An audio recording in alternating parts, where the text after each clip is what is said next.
नाच गीत रे दुलकुछे सारा शहर। राज रास्ता रे पारंपरिक और आधुनिक नाच परिवेषण करुछन शह शह कलाकार। देवदंपतिंकर जुगल दर्शन शोभायात्रा उधे संबलपुर रे देखबार के मिली छे ओडिशा संगे भिन्न भिन्न राज्यर लोकनाच लोकगीत मुखा घुमरा संप्रदा बाड़ी आदिवासी कंढई लेखे ओडिशार अनेक नाच बहुत लोकंकु आकर्षित लागुथिला। शीतल षष्ठी यात्रार पाखु काहे नै जाउथई दर्शक। मॉडर्न डांस पाखे भीड़ जमुथिला जुआन पिलामानकर।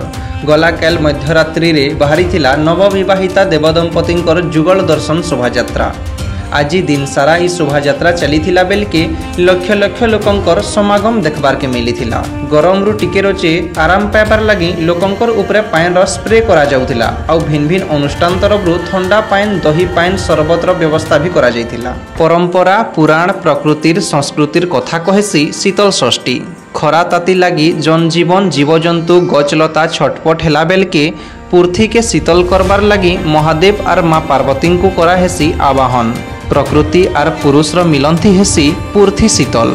रथारूढ़ देव पार्वती को दर्शन कले शैव भक्त मान को शिवलोक प्राप्ति हेसी। सही विश्वास और भक्ति के नेकरी प्रत्येक वर्ष भक्त मानकर भीड़ लगी रही प्रसिद्ध संबलपुर शीतल षष्ठी यात्रा रे।